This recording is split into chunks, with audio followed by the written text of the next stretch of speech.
சபரிமலையில் கட்டுக்கடங்காத கூட்டத்தை கட்டுப்படுத்த வரும் திங்கட்கிழமை வரை ஸ்பாட் புக்கிங் 5000 குறைக்கப்பட்டுள்ளது. அதிக அளவில் பக்தர்கள் வருவதால் சில கட்டுப்பாடுகளை விதிக்க சபரிமலை தேவஸ்வம் போர்டு முடிவு செய்துள்ளது. அதன்படி நேற்று முன்தினம் 30,000 பேர் வரை அனுமதிக்கப்பட்ட ஸ்பாட் புக்கிங்கில் இனி தினமும் 20,000 பேரை மட்டுமே அனுமதிக்க முடிவு செய்யப்பட்டுள்ளது. அதிலும் வரும் 24ஆம் தேதி வரை தினமும் 5,000 பக்தர்கள் மட்டுமே ஸ்பாட் புக்கிங்கில் அனுமதிக்கப்படுவர் என்றும் அதன் பின்னர் தினந்தோறும் 20,000 பக்தர்கள் ஸ்பாட் புக்கிங்கில் செல்லலாம் எனவும் தெரிவிக்கப்பட்டுள்ளது. ஆன்லைனில் முன்பதிவு செய்யாமல் வரும் பக்தர்கள் 20,000 பேருக்கு மேல் வந்தால் அவர்கள் மறுநாளில்தான் சுவாமி தரிசனம் செய்ய அனுமதிக்கப்படுவர் என்றும் சபரிமலை தேவஸ்வம் போர்டு அறிவித்துள்ளது. கோவை மற்றும் மதுரை மெட்ரோ ரயில் திட்டங்களை முடக்கியுள்ள ஒன்றிய அரசை கண்டித்து மதச்சார்பற்ற முற்போக்கு கூட்டணி கட்சிகளின் சார்பில் கண்டன ஆர்ப்பாட்டம் நடைபெறும் என அறிவிக்கப்பட்டுள்ளது. இது தொடர்பாக வெளியிடப்பட்டுள்ள அறிக்கையில் ஜிஎஸ்டி நிதி பகிர்வில் பாரபட்சம், மாணவர்களின் கல்வி நிதியை கூட ஒதுக்க மறுப்பது என தமிழ்நாட்டையும் தமிழ் மக்களையும் தொடர்ந்து புறக்கணித்து வரும் ஒன்றிய பாஜக அரசு தற்போது கோவை மதுரை மெட்ரோ ரயில் திட்டங்களையும் முடக்கி வஞ்சித்துள்ளதாக குறிப்பிடப்பட்டுள்ளது. எனவே தமிழ்நாட்டின் வளர்ச்சியை தடுக்கும் நோக்கத்தோடு செயலாற்றி வரும் ஒன்றிய பாஜக அரசை கண்டித்து மதச்சார்பற்ற முற்போக்கு கூட்டணி கட்சிகளின் சார்பில் இன்று கோவையிலும் நாளை மதுரையிலும் மாபெரும் கண்டன ஆர்ப்பாட்டம் நடைபெறும் என அறிவிக்கப்பட்டுள்ளது. ஜிஎஸ்டி வரி குறைப்பால் புதுச்சேரியில் அரசு நிறுவனமான பான்லே நிறுவனத்தின் பால் பொருட்களின் விலை குறைக்கப்பட்ட நிலையில் ஒரே மாதத்தில் மீண்டும் உயர்த்தப்பட்டுள்ளது. ஒன்றிய அரசு ஜிஎஸ்டியில் மாற்றம் செய்ததை அடுத்து நெய் 12% ஜிஎஸ்டியில் இருந்து 5%, பனீர் 5% இருந்து விலக்கு அளிக்கப்பட்டது. இதனால் பான்லே நிறுவனத்தின் பால் பொருட்களின் விலையும் குறைக்கப்பட்டது. இந்த நிலையில் பான்லே நிர்வாகம் ஒரே மாதத்தில் மீண்டும் நெய், பனீரின் விலையை உயர்த்தியுள்ளது. முன்பு 100 கிராம் நெய் 90 ரூபாயிலிருந்து 85 ரூபாயாக குறைக்கப்பட்ட நிலையில் மீண்டும் 90 ரூபாயாக உயர்த்தப்பட்டுள்ளது. 200 கிராம் நெய் 160 ரூபாயில் இருந்து 150 ரூபாயாக குறைக்கப்பட்டு தற்போது 170 ரூபாயாக அதிகரித்துள்ளது. 500 கிராம் நெய் 370 ரூபாயில் இருந்து 345 ரூபாயாக குறைக்கப்பட்டு தற்போது 390 ரூபாயாக உயர்ந்துள்ளது. 1 லிட்டர் நெய்யின் விலையும் 700 இருந்து 655 ரூபாயாக குறைக்கப்பட்டு மீண்டும் 740 ரூபாயாக உயர்த்தப்பட்டுள்ளது. இதேபோல் 100 கிராம் எடை கொண்ட பனீர் விலை 50 ரூபாயில் இருந்து 48 ரூபாயாக குறைந்து தற்போது மீண்டும் 50 ரூபாயாக அதிகரித்துள்ளது. பீகார் மாநில முதலமைச்சராக நிதிஷ்குமார் இன்று பதவியேற்க உள்ளார். நடந்து முடிந்த பீகார் சட்டசபை தேர்தலில் தேசிய ஜனநாயக கூட்டணி 202 தொகுதிகளில் வெற்றி பெற்று ஆட்சியை தக்க வைத்துக் கொண்டது. இந்த கூட்டணியில் உள்ள வெற்றி பெற்ற எம்எல்ஏக்களின் ஆலோசனைக் கூட்டம் பாட்னாவில் நடைபெற்றது. இதில் ஐக்கிய ஜனதா தளத்தின் தலைவரான நிதிஷ்குமார் மீண்டும் பீகார் மாநில முதலமைச்சராகவும் தேசிய ஜனநாயக கூட்டணியின் சட்டமன்ற தலைவராகவும் ஒருமனதாக தேர்வு செய்யப்பட்டார். அதற்கான தனது பதவியை ராஜினாமா செய்துள்ள அவர் மீண்டும் இன்று முதலமைச்சராக பதவியேற்க உள்ளார்.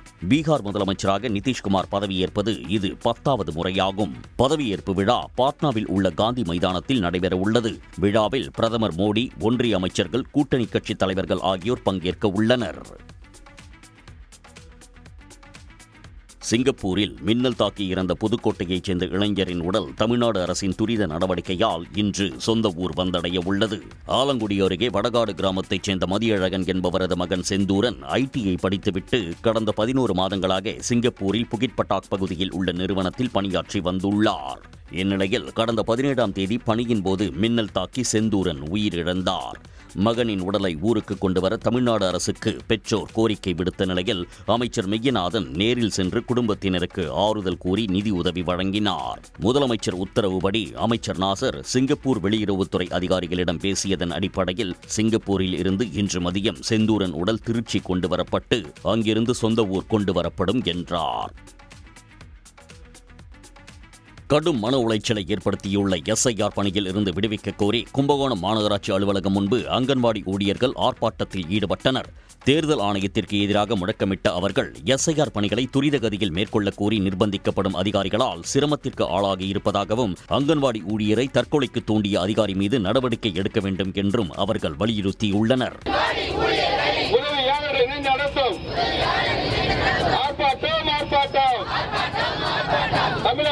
தமிழக அரசு நடவடிக்கை எடு. எஸ்ஐஆர் பணிகளை போதுமான கால அவகாசம் கொடுத்து அவசரமின்றி பணிகளை செய்யாவிட்டால் பலரது வாக்குரிமை பறிபோய் வாக்கு திருட்டு என்ற அவச்சொல்லுக்கு ஆளாகும் நிலை ஏற்படும் என்ற நிலை ஏற்பட்டுள்ளது. எனவே வாக்காளர் பட்டியல் சிறப்பு தீவிர திருத்த நடவடிக்கையை தேர்தல் ஆணையம் கைவிட வேண்டும் என்ற கோரிக்கை வலுத்து வருகிறது. வங்கக்கடலில் நாளை மறுநாள் உருவாகும் காற்றழுத்த தாழ்வு பகுதி 24ஆம் தேதி காற்றழுத்த தாழ்வு மண்டலமாக வலுப்பெறும் என்றும் இதன் காரணமாக தமிழகத்தில் வரும் 25ஆம் தேதி வரை கனமழைக்கு வாய்ப்புள்ளதாக சென்னை வானிலை ஆய்வு மையம் கணித்துள்ளது. தென்கிழக்கு வங்கக்கடல் பகுதிகளில் நாளை மறுநாள் ஒரு காற்றழுத்த தாழ்வு பகுதி உருவாகக்கூடும் என்றும் இது மேற்கு வடமேற்கு திசையில் நகர்ந்து 24ஆம் தேதி தெற்கு வங்கக்கடலின் மத்திய பகுதிகளில் காற்றழுத்த தாழ்வு மண்டலமாக வலுப்பெற்று அதற்கு 48 மணி நேரத்தில் மேற்கு வடமேற்கு திசையில் தொடர்ந்து நகர்ந்து மேலும் வலுப்பெறக்கூடும் என்றும் வானிலை மையம் தெரிவித்துள்ளது. இதன் காரணமாக தமிழகத்தில் இன்று ஓரிரு இடங்களிலும் நாளை ஒரு சில இடங்களிலும் நாளை மறுநாள் முதல் 25ஆம் தேதி வரை கடலோர மாவட்டங்களில் பெரும்பாலான இடங்களிலும் உள் மாவட்டங்களில் ஒரு சில இடங்களிலும் இடி மின்னலுடன் கூடிய மழை பெய்யும் என்றும் வானிலை மையம் கூறியுள்ளது. இதனிடையே நாகர்கோவிலில் செட்டிக்குளம், கோட்டார், ஆசாரிப்பள்ளம், பார்வதிபுரம், வடசேரி உள்ளிட்ட பகுதிகளில் நேற்று பரவலாக மழை பெய்தது. இதனால் சாலைகளில் குளம் போல் தண்ணீர் தேங்கிய நிலையில் மழைநீருடன் கழிவுநீர் கலந்து கடும் துர்நாற்றம் வீசியது. நெல்லையில் ஐடி ஊழியர் கவின் ஆணவ கொலை வழக்கில் 3வது நபராக கைது செய்யப்பட்ட ஜெயபாலன் தாக்கல் செய்த ஜாமீன் மனு மீதான விசாரணை வரும் 25ஆம் தேதிக்கு ஒத்திவைக்கப்பட்டது. நெல்லை கேடிசி நகரில் கடந்த ஜூலை 27ஆம் தேதி ஐடி ஊழியரான கவின் சுர்ஜித் என்பவரால் ஓட ஓட வெட்டி கொல்லப்பட்டார். காதல் விவகாரத்தில் நடைபெற்ற இந்த ஆணவ கொலை வழக்கில் சுர்ஜித், அவரது தந்தை உதவி சார்பு ஆய்வாளரான சரவணன், உறவினர் ஜெயபாலன் ஆகியோர் கைது செய்யப்பட்டனர். இதில் ஜெயபாலன் நெல்லை வன்கொடுமை தடுப்பு நீதிமன்றத்தில் 3வது முறையாக ஜாமீன் கோரி மனு தாக்கல் செய்தார். இம்மனுவை விசாரித்த நீதிபதி ஹேமா வழக்கு விசாரணையை வரும் 25ஆம் தேதிக்கு ஒத்திவைத்தார். உதகை அருகே 10 ஆண்டுகளுக்கு மேல் சுற்றி வந்த ரிவால்டோ என்ற காட்டு யானை மாயமானதால் வனத்துறையினர் 6 குழுக்களாக பிரிந்து தேடி வருகின்றனர். மாவனல்லா பகுதியில் உள்ள வாழைத்தோட்டத்தில் 15 ஆண்டுகளுக்கு மேலாக காட்டு யானை ஒன்று சுற்றித் திரிந்தது. இந்த நிலையில் அந்த யானை கடந்த 27 நாட்களுக்கு மேலாக மாயமாகி உள்ளது. வனத்துறையினர் சிங்காரா மற்றும் சீகூர் வனப்பகுதியில் தீவிரமாக தேடியும் யானை தென்படவில்லை. இதனையடுத்து வனத்துறையினர் ட்ரோன் உதவியுடன் ரிவால்டோ யானையை தேடும் பணியில் ஈடுபட்டுள்ளனர். கடந்த சில மாதங்களாகவே முதுமலையில் ஆண் யானைகளின் எலும்புக்கூடுகள் தென்பட்டு வரும் நிலையில் ரிவால்டோ யானையும் மாயமாகி உள்ளதால் அப்பகுதி மக்களிடையே சோகத்தை ஏற்படுத்தியுள்ளது. கள்ளக்குறிச்சி அருகே குடும்ப அட்டையில் இருந்து தவறுதலாக நீக்கப்பட்ட மாற்றுத்திறனாளி மகனின் பெயரை மீண்டும் சேர்க்க முடியாமல் 3 ஆண்டுகளாக அவரது தாய் தவித்து வருகிறார். சித்தேரி தெருப்பகுதியில் வசித்து வரும் பழனியம்மாளின் கணவர் கடந்த 2021ஆம் ஆண்டு இறந்த நிலையில் குடும்ப அட்டையில் கணவரின் பெயரை நீக்கும் போது தவறுதலாக மாற்றுத்திறனாளி மகனின் பெயரும் நீக்கப்பட்டது. மாற்றுத்திறனாளி மகன் இறந்துவிட்டதாக நகராட்சி அலுவலகத்தில் கொடுத்த தகவலின் அடிப்படையில் பெயர் நீக்கப்பட்டதாக தெரிகிறது. பலமுறை முறையிட்டும் பெயர் சேர்க்கப்படாததால் பழனியம்மாள் கடும் இன்னலுக்கு ஆளாகி உள்ளார். சர்டிபிகேட் எல்லாமே புக்குக்கு எல்லாம் கொடுத்துட்டாங்க. ஆனால் இந்த புக்கு கொடுத்தவும் திரும்பி போய் அவங்கள போய் கேட்டதுக்கு சர்டிஃபிகேட் நீங்கள் ரேஷன் கார்டில் உங்கள் பையன் பேர் இல்லை, நீங்கள் அதை சேர்க்கணும்னு சொன்னாங்க. திரும்பி நாங்கள் நகராட்சிக்கு போனோம். நகராட்சி போனதுக்கு நாங்கள் நடவடிக்கை எடுக்கிறோன்னு தான் சொல்கிறாங்களோ சார், அது திரும்பி என்னன்னு ஒன்றுமே எடுக்க. குடும்ப அட்டையில் மகன் பெயர் இல்லாததால் அவருக்கு வழங்கப்படும் மாற்றுத்திறனாளி உதவித்தொகை உள்ளிட்ட எந்த சலுகையும் பெற முடியவில்லை என்பதும் புகாராக உள்ளது. புதுக்கோட்டை மாவட்டம் விராலிமலையில் உள்ள முருகன் கோயிலில் கட்டி முடிக்கப்பட்ட மின் தூக்கியை பயன்படுத்தாமல் இருப்பது பக்தர்களிடையே கடும் அதிருப்தியை ஏற்படுத்தியுள்ளது. மலைக்கோயில் மணிமண்டபத்திற்கு வயதான பக்தர்கள் மாற்றுத்திறனாளிகள் செல்ல வசதியாக மின் தூக்கி அமைக்கும் பணி தொடங்கி பின்னர் கிடப்பில் போடப்பட்டது. இதனையடுத்து இந்து சமய அறநிலையத்துறை 65 லட்சம் ரூபாய் செலவில் 2 மின் தூக்கிகள் அமைக்கும் பணி விறுவிறுப்புடன் நடைபெற்று முடிந்தது. இந்த நிலையில் 100% பணிகள் முடிவடைந்தும் மின் தூக்கிகள் பயன்பாட்டுக்கு கொண்டு வரப்படாமல் இருப்பது பக்தர்கள் மத்தியில் அதிருப்தியை ஏற்படுத்தியுள்ளது. இங்கே பார்த்தீங்கன்னா ஒரு 6 மாசமா நான் கோயிலுக்கு வந்துட்டு இருக்கேன். இந்த மாசத்தோட டைம் வாரத்தோட டைம் வந்துட்டு இருக்கோம். லிஃப்ட் கட்டி ரொம்ப வருஷமா இருக்கு. அது இன்னும் பயன்பாட்டு கொண்டு வரல. அந்த லிஃப்ட் மட்டும் கொஞ்சம் பயன்பாட்டுனா கொஞ்சம் வயசானவங்களுக்கும் கன்சிடர் இருக்கவங்களுக்கும் கொஞ்சம் யூஸ்ஃபுல்லா இருக்கும். அது கொஞ்சம் பார்க்கணும். திருவண்ணாமலை திருக்கார்த்திகை தீபத் திருவிழாவை முன்னிட்டு அண்ணாமலையார் திருக்கோயிலில் உள்ள நவ கோபுரங்களும் மின்னொளியில் ஜொலிக்கின்றன.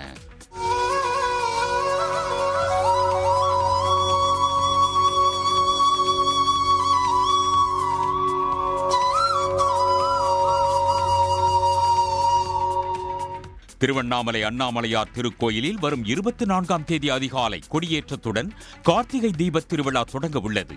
இதற்காக ராஜகோபுரம், அம்மணி அம்மன் கோபுரம், திருமஞ்சன கோபுரம் உள்ளிட்ட 9 கோபுரங்களுக்கும் வண்ண விளக்குகள் பொருத்தப்பட்டுள்ளன. இரவு நேரங்களில் நவகோபுரங்கள் மின்னொளியில் ஜொலிக்கும் காட்சி பக்தர்களை மெய்சிலிர்க்க வைக்கிறது. அமெரிக்காவில் இருந்து நாடு கடத்தப்பட்ட லாரன்ஸ் பிஷ்னோயின் சகோதரர் அன்மோல் பிஷ்னோயை 11 நாள் காவலில் வைத்து விசாரிக்க டெல்லி பாட்டியாளர் நீதிமன்றம் அனுமதி அளித்துள்ளது.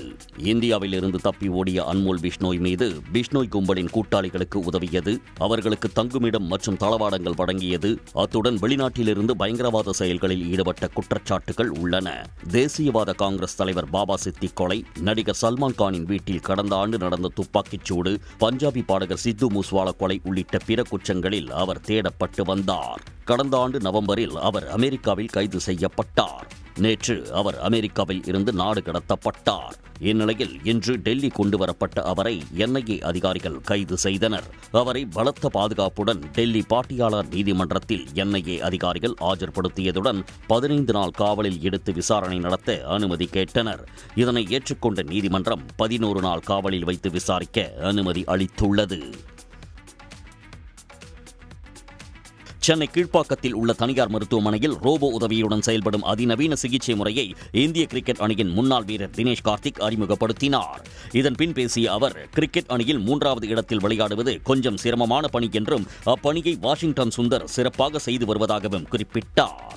நம்பர் 3ல ஆறது ஆப்வியஸாக அது ஒரு சேலஞ்ச். ஏன்னா நிறைய பியோர் பேட்டர்ஸ் தான் பண்ணுவாங்க. Washington Sundar is somebody allrounder, நிறைய போலிங் போடுவார். ஸோ நம்பர் 3ல ஆடினா அவர் டெக்னிக் இருக்குது, பட் நிறைய பேட்டிங்கில் ஒர்க் பண்ணோம். அந்த அளவு பேட்டிங்கில் ஒர்க் பண்ணும்போது பவுலிங் வந்து டயரிங்காக இருக்கும். ரெண்டுமே பேலன்ஸ் பண்ணுறது can be challenging. Bengaluru Royal Challengers அணி குறித்த கேள்விக்கு பதில் அளித்த அவர், அந்த அணியின் பயிற்சியாளராக மட்டுமே இருப்பதாகவும் அணி விற்பனை செய்யப்பட உள்ளதா என்பது குறித்து தனக்கு தெரியாது என்றும் கூறினார்.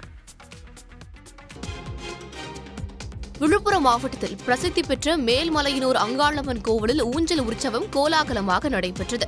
நாள் முழுவதும் விரதம் இருந்து ஊஞ்சல் உற்சவம் காண வேண்டி லட்சக்கணக்கான பக்தர்கள் கையில் தீபம் ஏந்தி அங்காளம்மனை தரிசனம் செய்தனர். கார்த்திகை மாத அமாவாசையை முன்னிட்டு நடை திறக்கப்பட்டு மூலவர் மற்றும் உற்சவர் அங்காளம்மனுக்கு பால், தயிர், பன்னீர், சந்தனம் உள்ளிட்டவை கொண்டு அபிஷேகம் செய்யப்பட்டது. காலியாக உள்ள நில அளவையர் பணியிடங்களை நிரப்ப வேண்டும் உள்ளிட்ட 18 அம்ச கோரிக்கைகளை வலியுறுத்தி தமிழ்நாடு நில அளவை அலுவலர்கள் ஒன்றிப்பு சங்கம் சார்பில் காலவரையற்ற வேலைநிறுத்தம் நடைபெற்று வருகிறது. கள்ளக்குறிச்சி மாவட்ட ஆட்சியர் அலுவலகம் முன்பு நடைபெற்ற ஆர்ப்பாட்டத்தில் கள பணியாளர்கள் பணிச்சுமையை போக்கி பணிகளை முறைப்படுத்துதல், தரம் இறக்கப்பட்ட குறுவட்ட அலுவலர் பதவிகளை மீண்டும் வழங்குதல், ஒப்பந்த முறை பணி நியமனத்தை முற்றிலுமாக கைவிடுதல், நில அளவர் பணியிடங்களை நிரப்பி ஊதிய முரண்பாடுகளை களைதல் உள்ளிட்ட கோரிக்கைகளை வலியுறுத்தினர். நில அளவை அலுவலர்களில் நியாயமான கோரிக்கைகளை நிறைவேற்று அழைத்து பேசி கோரிக்கையை தீர்த்துவை. இதேபோல புதுக்கோட்டை மாவட்ட ஆட்சியர் வளாகத்திலும் முழக்கங்களை எழுப்பி போராட்டத்தில் ஈடுபட்டனர். தமிழ்நாட்டுக்கு புதிய முதலீடுகள் வரும்போதெல்லாம் அவதூறுகளை அள்ளி வீசுவதே சில அரசியல்வாதிகளின் வேலையாக உள்ளதாக தொழில்துறை அமைச்சர் TRB ராஜா விமர்சித்துள்ளார். இது தொடர்பாக அவர் வெளியிட்டிருக்கும் அறிக்கையில் 2021 திமுக ஆட்சி பொறுப்பேற்றது முதல் இதுவரை 1016 புரிந்துணர்வு ஒப்பந்தங்கள் மூலம் 11,40,000 கோடி ரூபாய் மதிப்பிலான முதலீடுகள் ஈர்க்கப்பட்டு இதன் மூலம் 34 லட்சம் வேலைவாய்ப்புகள் உறுதி செய்யப்பட்டுள்ளதாகவும் அவர் கூறியுள்ளார். சட்டமன்றத்தில் அறிவிக்கப்பட்டதில் 80 விழுக்காடு திட்டங்கள் செயல்பாட்டில் உள்ளதாக குறிப்பிட்டிருக்கும் அவர், ஒன்றிய அரசு தரவுகளின்படி இந்தியாவில் மிக வேகமாக வளர்ந்து வரும் மாநிலமாக தமிழ்நாடு அடையாளம் காணப்பட்டுள்ளதாகவும் தெரிவித்துள்ளார்.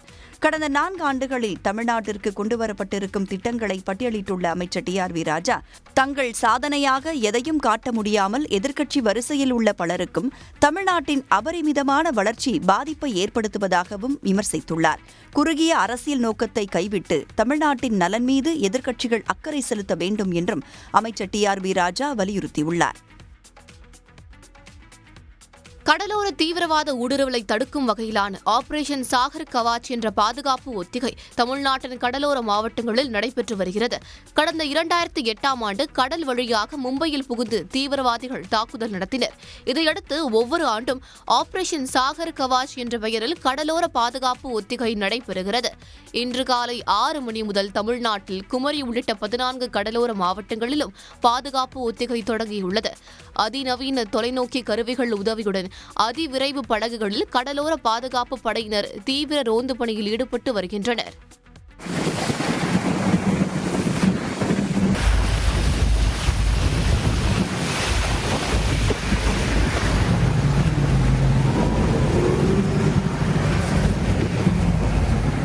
தமிழக கடலோர பாதுகாப்பு குழும போலீசார், சட்டம் ஒழுங்கு போலீசார் மற்றும் கடலோர காவல்படை உள்ளிட்ட ஒன்றிய மாநில போலீசார் இணைந்து பாதுகாப்பு ஒத்திகையில் ஈடுபட்டு வருகின்றனர். கோவை மாவட்டம் அன்னூரில் அத்திக்கடவு நீர் கேட்டு விவசாயிகள் அதிகாரிகளை முற்றுகையிட்டதால் பரபரப்பு நிலவியது. அன்னூரில் உள்ள 5 குளம் குட்டைகள் அத்திக்கடவு அவிநாசி திட்டத்தில் சேர்க்கப்பட்டுள்ளது.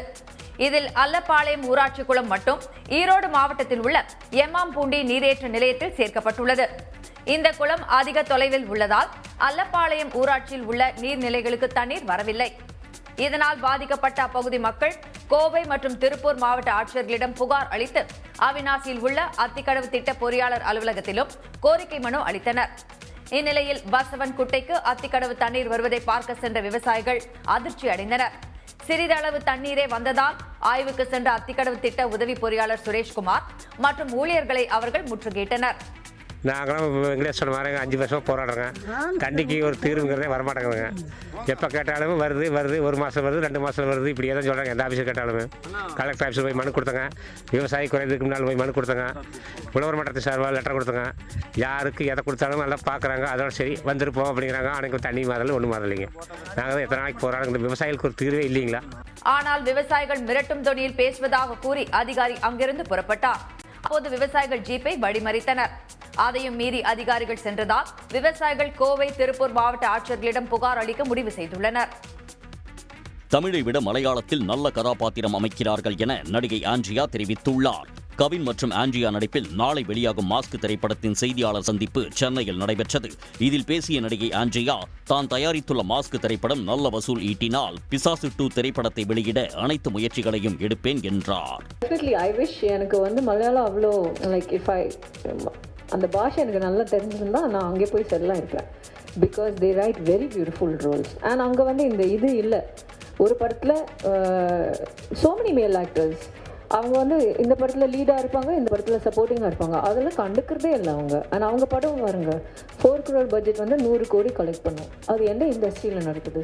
AI தொழில்நுட்பம் நடிகர் நடிகைகளை மட்டுமல்ல பொதுமக்களுக்கும் பிரச்சனையாக இருக்கிறது என்று தெரிவித்துள்ள ஆண்ட்ரியா, நாம் அதோடு எப்படி வாழப்போகிறோம் என்பதை கற்றுக்கொள்ள வேண்டும் என்று கூறினார். சென்னையில் ஆபரண தங்கம் விலை இன்று சவரனுக்கு 800 ரூபாய் குறைந்துள்ளது. 22 கேரட் ஆபரண தங்கம் நேற்று காலை சவரனுக்கு 800 ரூபாயும் மாலையே மீண்டும் 800 ரூபாய் என ஒரே நாளில் 1600 ரூபாய் அதிகரித்திருந்தது. இந்நிலையில் இன்று ஆபரண தங்கம் விலை கிராமுக்கு 100 ரூபாயும் சவரனுக்கு 800 ரூபாயும் குறைந்துள்ளது. கடைகளில் இன்று 1 கிராம் தங்கம் 11,500 ரூபாய்க்கும் 1 சவரன் 92,000 ரூபாய்க்கும் விற்பனை செய்யப்படுகிறது.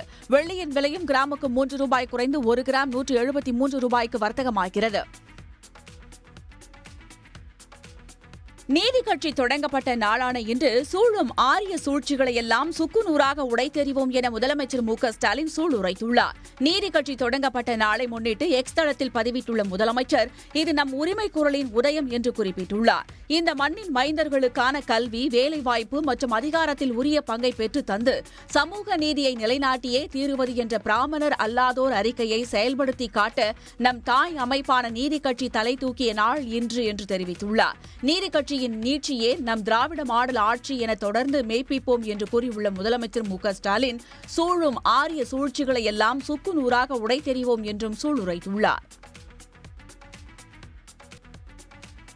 இலங்கை கடற்படையினால் கடந்த செப்டம்பர் மாதம் 28ஆம் தேதி சிறைபிடிக்கப்பட்ட காரைக்கால் மீனவர்கள் 30 பேரில் 27 பேர் சிறையிலிருந்து விடுவிக்கப்பட்டு விமானம் மூலம் சென்னை வந்தடைந்தனர். கடந்த செப்டம்பர் மாதம் 25ஆம் தேதி கடலுக்கு விசைப்படகு மூலம் மீன்பிடிக்கச் சென்ற காரைக்கால் மீனவர்களை எல்லை தாண்டி மீன்பிடித்ததாக கூறி இலங்கை கடற்படையினர் கைது செய்து சிறையில் அடைத்தனர். இந்நிலையில் கடந்த 50 நாட்கள் சிறையில் வாடிய தங்களின் விடுதலைக்கு புதுச்சேரி அரசும் ஒன்றிய பாஜக அரசும் முயற்சி எடுக்கவில்லை என குற்றம் சாட்டினர். மேலும் தங்களுடன் கைது செய்யப்பட்ட படகின் உரிமையாளர் 2 படகு ஓட்டிகள் உட்பட 3 பேர் கொழும்பு வெலிக்கடை சிறையில் அடைக்கப்பட்டுள்ளதாக வேதனை தெரிவித்தனர். 3 பேர் மட்டும் விலங்கு போட்டு அழைச்சிட்டு போனாங்க. கடைசியா 6 மாத சிறை தண்டனை சொன்ன பிறகு விலங்கு போட்டு வெலிக்கடைக்கு அழைச்சிட்டு போனாங்க. கொழும்பு வெலிக்கடை என்ற சிறைக்கு அச்சு குத்தி அழைச்சிட்டு போனாங்க. இல்ல யாருமே எடுக்கல. இல்ல இல்ல யாருமே எங்களுக்கு எந்த தகவலும் கொடுக்கல. யாரும் எந்த அரசாங்கத்தும் எனக்கு நாங்க தொலைபேசி பேசவே இல்லை. சிறையில் உள்ள காரைக்கால் மீனவர்களை விடுதலை செய்ய அரசு நடவடிக்கை எடுக்க வேண்டும் என வலியுறுத்தினர். ஓசூர் தென்கனிக்கோட்டை வனப்பகுதிக்கு விரட்டப்பட்ட யானை கூட்டம் மீண்டும் சானமாவு வனப்பகுதிக்கு திரும்பியுள்ளது. கிருஷ்ணகிரி மாவட்டம் ராயக்கோட்டை அருகே ஊடேதுர்கம் வனப்பகுதியிலிருந்து நேற்று காலை 40க்கும் மேற்பட்ட யானைகள் ஓசூர் அருகே சானமாவு வனப்பகுதிக்கு இடம்பெயர்ந்தன. இதையடுத்து வனத்துறையினர் பட்டாசுகளை வெடித்து யானை கூட்டத்தை நேற்று மாலை ஊடேதுர்கம் வனப்பகுதியை நோக்கி விரட்டினர்.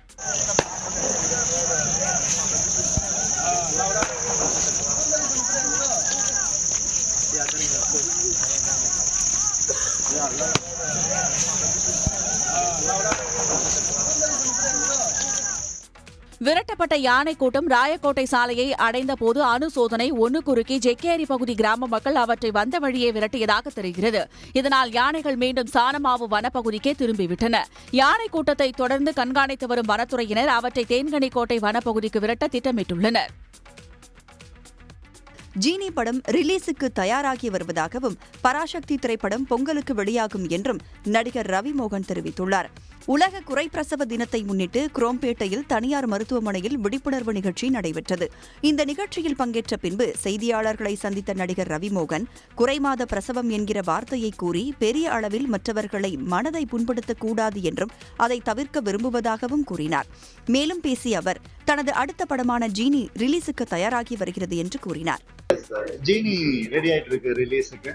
அண்ட் பராசக்தி படம் அதுவும் பொங்கலுக்கு தயாராகிட்டு இருக்கு. அண்ட் கூடிய சீக்கிரம் அனௌன்ஸ். அது ரொம்ப சந்தோஷமான விஷயம். கண்டிப்பா 2 கிரேட் லெஜெண்ட்ஸ் ஒரே ஃப்ரேம்ல வரும்போது நம்ம பிளாக் அண்ட் ஒயிட்ல பார்த்துருக்கோம். அது திருப்பி அதை கலர்ஃபுல்லா திருப்பியும் பார்க்கணும்னு ஆசையா இருக்கு.